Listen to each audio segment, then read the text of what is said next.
The heartbreak and the cruel ironies from Manipur continue to pile up. Now, the husband of one of the survivors, as seen in the Manipur viral video, turns out to be a military veteran, saying to me hours ago, I fought wars for India, but I could not protect my wife. I'm Barkha Dutt. You're with the Mojo story, our continued focus, our relentless reportage on the turmoil in Manipur continues. We are now seeing a situation where the Prime Minister and the Chief Justice have reprimanded authorities, have expressed their anger at the lack of justice for the women in Manipur, in particular the women that we saw in the video who were stripped, paraded naked, one of them gang raped, her brother killed for trying to save his sister's life. Now, in a heartbreaking account, the husband of one of the survivors, the other woman who was stripped, paraded naked, and molested, has spoken out. In an interview with me, he revealed that he and his wife have not even been able to meet with a doctor. They are in a remote relief camp, and no, nobody from the state government or the National Commission for Women has met with them as yet. This military veteran has served in the army for 28 years. A really, really poignant state of affairs, a heartbreaking state of affairs. To talk about this viral video, the horror that has emerged from it, the way it has jolted India, but also the larger question of what can and should happen in a state where effectively it is the army now that is the last institution standing in which there is public trust, probably the only institution that can still create a dialogue across the ethnic communities. Let me introduce a very special guest on the program today. We're very honored to be speaking with military veteran, Lieutenant General Shokin Chauhan. General Chauhan has not only been a Director General of the Assam Rifles, he's a highly awarded and decorated military officer who has spent a long time working in the Northeast, including working on ceasefire agreements. It is a pleasure, sir, to speak with you today, albeit in very grim circumstances. I want to start by asking you to share your thoughts as someone who spent so much time in the region. What you thought? I'll come to the husband of the survivor in a moment. What you thought when you saw that horrible video? Barkha, I was horrified. I've spent so much time there. I've been, fighting the insurgency, been in various places in the where I have interacted with so many of these tribes, fragile tribes, tribes that have gone through very difficult circumstances, very difficult wars, very difficult insurgencies. But what I found most important amongst all these tribes was the respect that they had for the women. The Manipuris, the Maitis had their Nupi Samaj. The Nagas have the Naga Mothers Association. They have given a special status to the women folk in their society. And that's why this crime against these two kuki women is especially horrifying.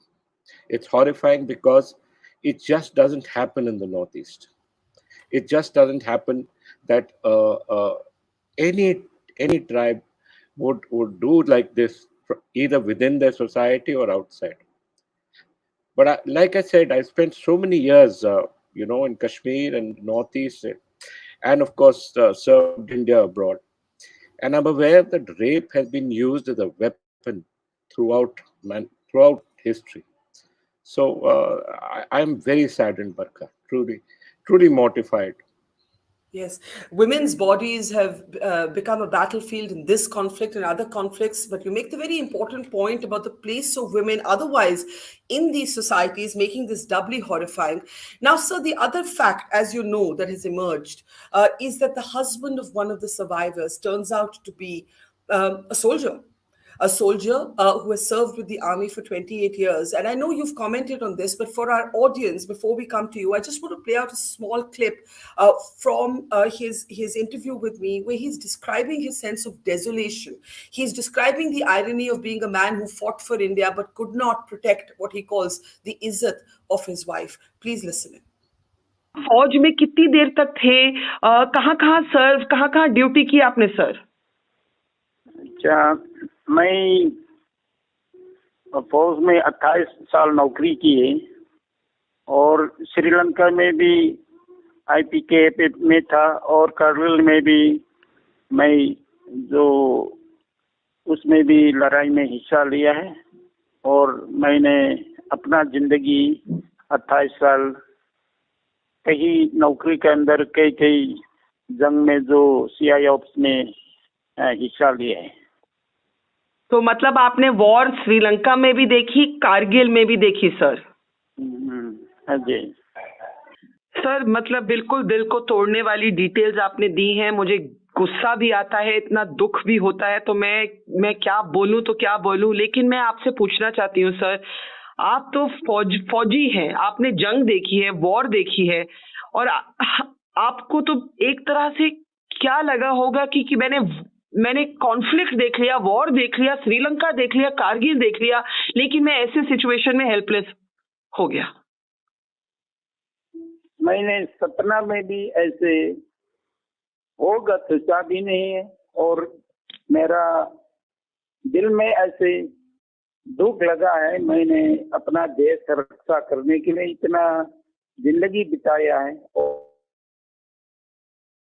और मैं अपना इतना दुखी लगा कि मैं retire आने के बाद फौज से अपना परिवार, अपना बीवी, अपना इज्जत नहीं बचा पाए, मेरा पड़ोसी वाला गांव और अपना घर रक्षा नहीं कर पाया, इसलिए मैं इतना दुखी हूँ, कहीं नहीं सकता है।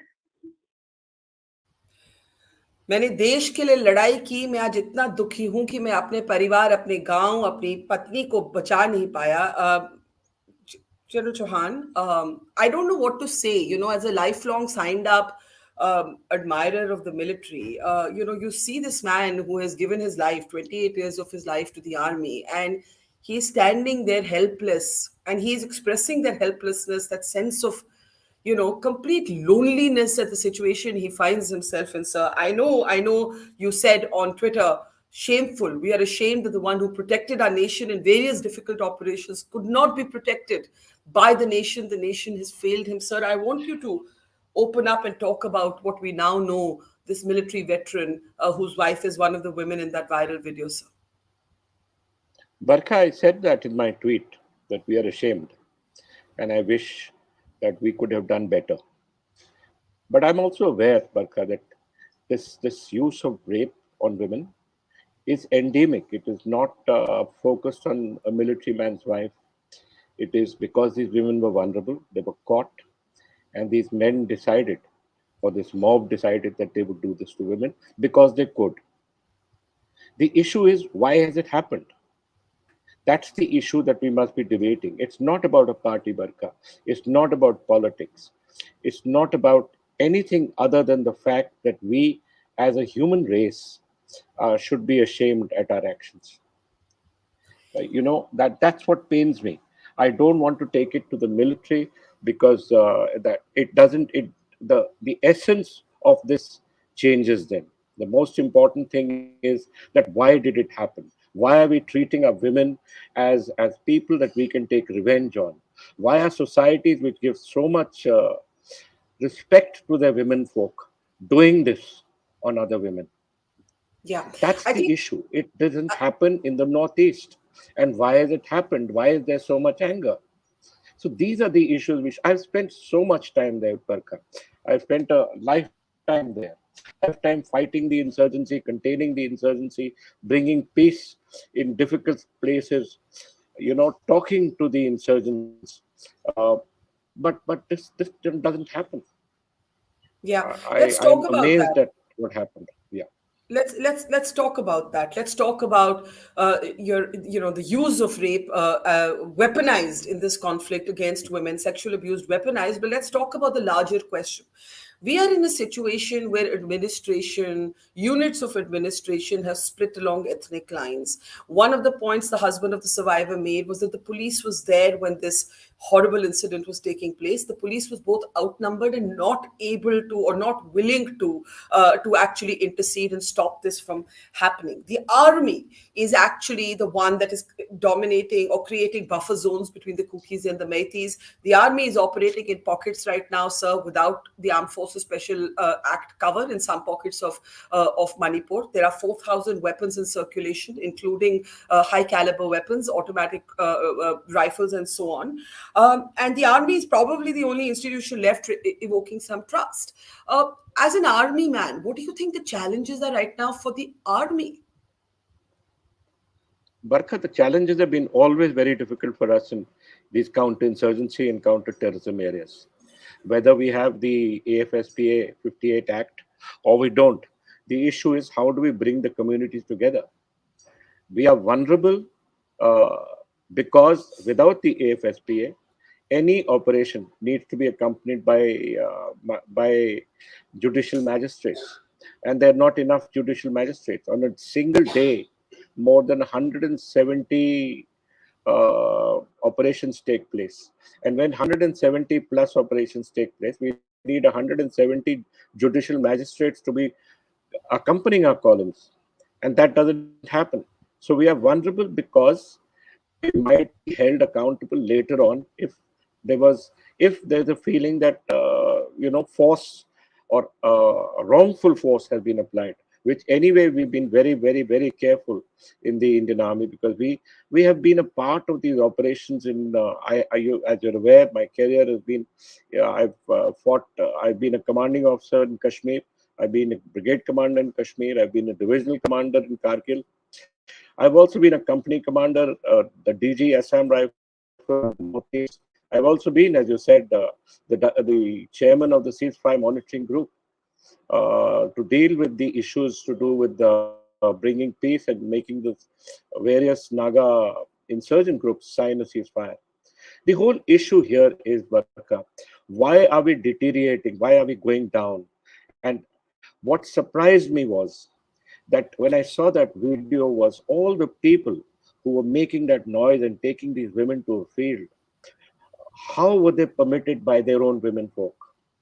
Where has our collective conscience gone? And if Yeah. this has also happened on mighty women by kuki men, then why is this happening? That's what we must ask the tribal elders of these communities, that why have you permitted this to happen Yes. in a society? Because I have spoken with the Naga, with my women's association, the Naga Mothers Association. I've also dealt with the Nupi Samaj. They're very strong women. Why have they permitted this? That is shameful, Barkha.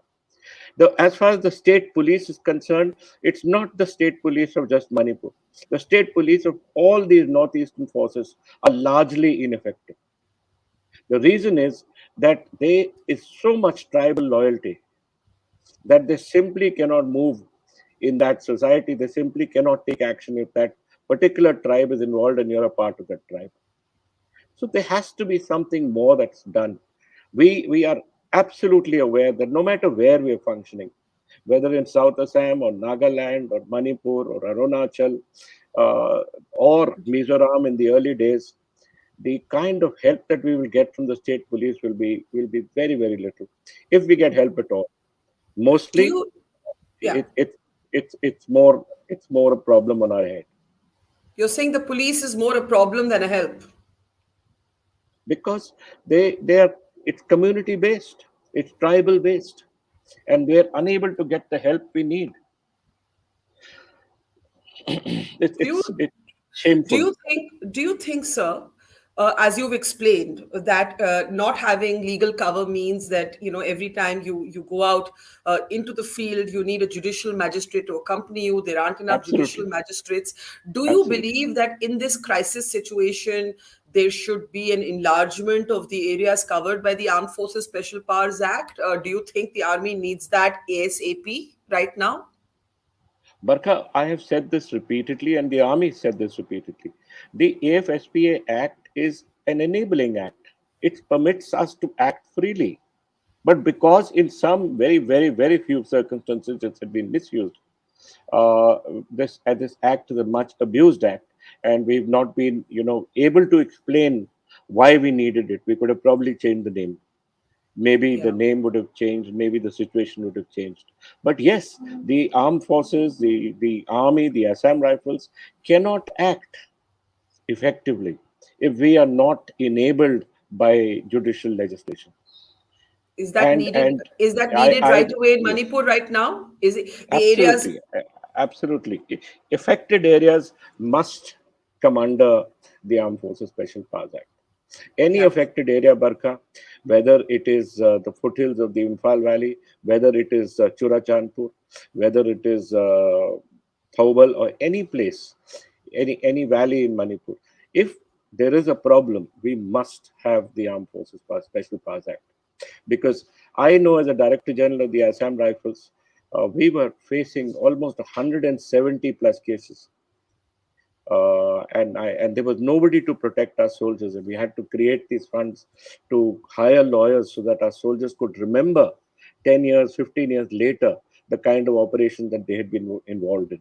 That meant getting their the records of the operation. That meant telling them what exactly happened, and who was going to remember 10 years later when you're called to account as to why you used 25 bullets and why only one? Because as per them it is ek goli ek dushman, but the AK fires 32 bullets in 2 minutes, and the other one is firing 100 bullets at you. Yeah. So these are So issues, Barkha, which we face as soldiers, which we face as commanders.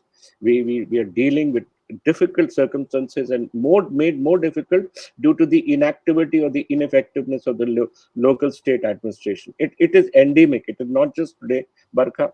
It is endemic to this place, endemic to the Northeast. I don't want to make this about politics, but as a citizen, do you believe it's time for president's rule? I don't want to make it about party politics, is what I mean. But is it time for president's rule? Barkha, as a soldier, I do not comment on politics. You are aware of that. We've Sure. interacted when I was the ADGPI. As a soldier, I will not talk about politics. I will talk about the difficulty that our men face. Fair enough. I'll talk about our frustrations at the inability for people to understand our difficulties. I will talk about my disappointment at this situation. I'll talk about how the Assam Rifles have been targeted for no reason at all, because all one of these people are doing a fabulous job. It's selfless, it's dangerous, and we know that we will be held to account later on, but they're still doing it. Right. That is fair enough. So let me reframe my question. You said, let's talk about the issue. Why is this happening? Why is this happening? Why are elders not stopping or not able to stop this kind of brutalization? We need more and more people who will transcend the ethnic divide and bring people together. And as far as I know, only the army right now is attempting that process. The army, and it is not the army's job, is actually initiating dialogue right now with community leaders. Now, my question to you, sir, is how do we move from this moment? How do we move ahead? You have said that there should be a Truth and Reconciliation Commission. You have said that there needs to be a dialogue between the Kuki and the Meitei people. How do we begin this dialogue? Where does it start? You have been part of some of the most intractable negotiations. You have actually negotiated with insurgent groups when you have brought them to a table for a ceasefire. So you understand what's at stake here. Uh, Tell me, where do we start? Exactly the way I said it in one of my talks, that we must make a sensible Truth and Reconciliation Committee. You must have tribal elders, because without the tribal elders, you can't go forward. I remember talking to Khango, who is the head of the NSNK. Khango, when we were trying to bring him in, Yeah. and I asked him as to why he's still fighting. He's 80 years old, but he said that I have a problem. My people are still divided. I'm going to fight till we are united. So unless we are talking to people, unless we are bringing them to the table, unless we are giving them something, and unless those people are clear about the fact that they must have peace, we cannot go ahead. After all, Barkha, this Truth and Reconciliation Committee was used, or the commission was used by South Africa, Yeah. when, if you remember, by Nelson Mandela, who refused to go via the state of violence after he was released. And if that can happen, if centuries of hatred can be reduced, I see no reason why the Maitis and the Kukis cannot sit together and talk. We just have to get the right people there, Barkha. We have to get people with the right integrity. We have to get people who are acceptable to these two communities, and we have to sit down and talk to all of them, like I've done with the Nagas. I have sat down with all of Do we them. need a peace Yes, envoy right now? Someone like yourself. Do we need a peace envoy in for Manipur? there is no doubt, but he has to be acceptable. There is no doubt, but he has to be acceptable to the both the society, both the people, and there are a lot of frustration. There are a lot of emotions right now, and those kind of emotions have to be reduced through solid work, which is seen as neutral. Yeah. After all, Let when me you're the discussing one or the other, there is a lot of passion, and there's a lot of hatred, and there's a lot of he did this and I did this and I will not accept this. This is a continuous process, Barkha, which we have to stop. let me ask you towards the end, to explain the origins, as it were, of this conflict. Now, the way people understand it is they think there was a court order that gave tribal status or suggested tribal status to the Meitei community, and that's what led to the tribals in the hills saying, "No, we are the tribals. You're not the tribals." Is it as simple as that? It's a very complex area, complex state we're talking about. 24% of the state are actually Naga groups.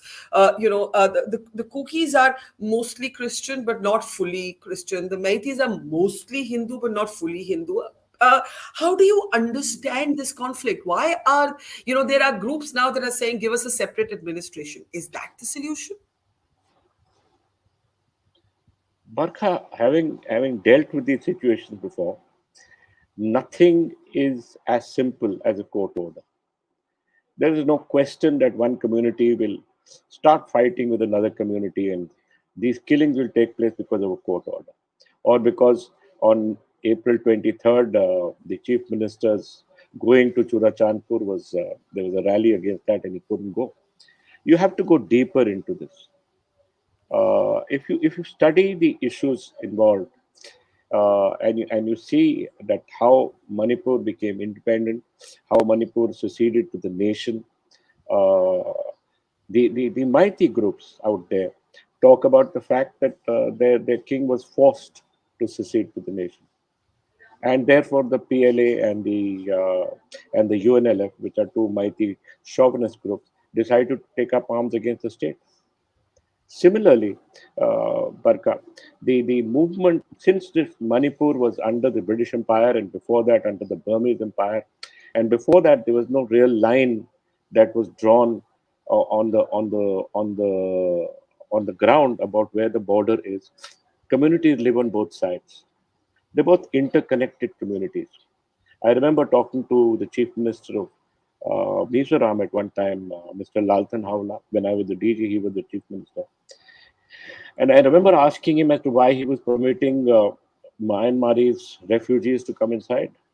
And he said, they are Chins, they are my brothers. And if they are in trouble or they're in pain, then we must help them. It is our duty. Similarly, communities have relatives on both sides of this line. And if I don't know if you're aware, because of the conflict in Myanmar, where the Tatmadaw is fighting various insurgent groups, one of the insurgent groups that the Tatmadaw is fighting in Myanmar are the Kuki groups, because the Kukis are related to the Chins, right?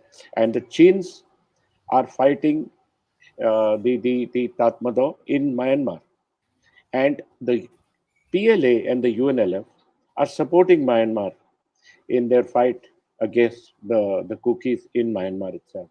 So a part of this has happened before. But what is more important is you go back into history and you see that the Kukis were the last to immigrate into this land somewhere between the middle half of the 19th century till independence. So maybe the Kukis came in later. Maybe they are, as many of the Nagas feel, not Naga enough, because they may not be a part of the larger Naga tribes.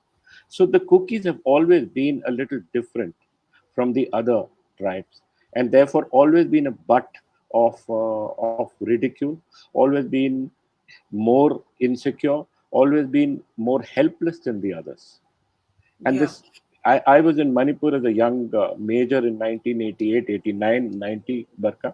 when we were protecting the Kuki tribes and the Kuki villages in Ukhrul, because there was a problem between the Tangkuls and the Kukis.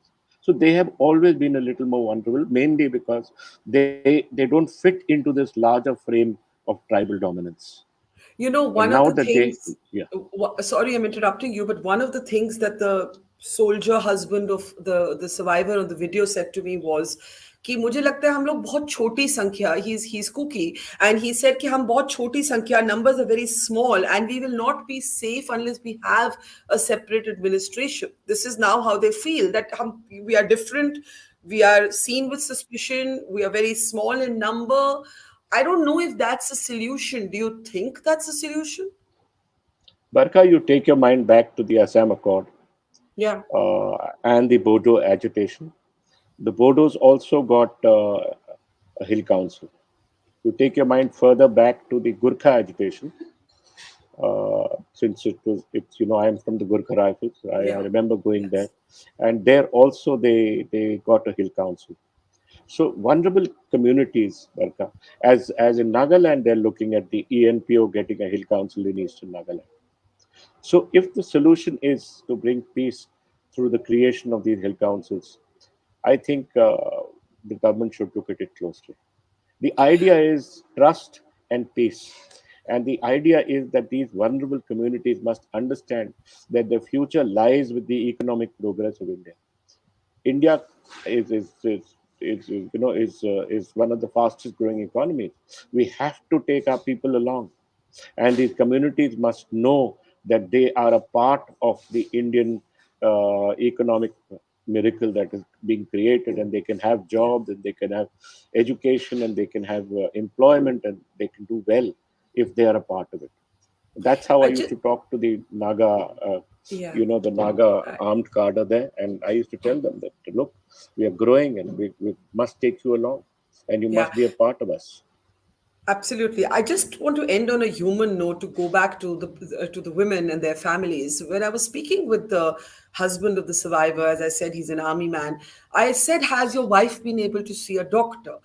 Has the young woman who was raped been able to see a doctor?" And I was very pained to hear him say that they had to go higher up the hills to be safe, and they are in a remote relief camp. He said there are no real doctors here that we can actually go to, and I'm just thinking that as a first apart, you've of course spoken about a truth and reconciliation commission, and there might be many such allegations of rape and violence also in the Meitei Yes, community. I'm just absolutely. thinking, how should these families be protected? Like, someone has to go in and offer medical intervention, take survivors of sexual violence out of these conflict areas, take them to some safe shelter. What are your thoughts on that? I think the Assam Rifles and the army is doing that, Barkha. We have moved a lot of people to sheltered camps. We are protecting them, and I'm certain that the armed forces are at this, and they will be taking people, these vulnerable people, and putting them in relief camp, and will get her checked up. With the doctors that we have in the Assam Rifles and the army. If it doesn't happen with the civil, it will happen with the army. But we are committed to getting peace, Barkha. We are hoping that peace comes. It's a difficult job, and through your channel, I would only like to appeal to them that you must be a part of India, and you must not waste your time fighting each other, because you're only going backward. Yeah. You know, Thank you for your we are, sage neighbors words. will never change. Yeah. Geographically, you can't change your neighbors. You have to be friends with them. Thank you for your sage words, sir. And I smiled when you said if the civil administration doesn't do it, the army will, from plugging drains in Delhi floods to building bridges in Manipur. It's always back to the forge. Thank you very much, sir. You have very calmly and with a lot of empathy explained what is happening in Manipur. You have suggested a Truth and Reconciliation Commission, a peace envoy, a look at a possible Hill Council if necessary for the Kuki people, and legal cover for the soldiers in the affected areas of Manipur. I thank you for explaining so many things to us in such a simple and accessible and sensible, dare I say, way. Thank you, General Chauhan. Always a pleasure. Take care, sir. Thank you, Barkha. Thank you, sir. Bye. It's great to see you here. Thank you for watching our work. If you haven't subscribed yet, don't forget to click the bell icon and subscribe to Mojo Story and support independent, robust journalism.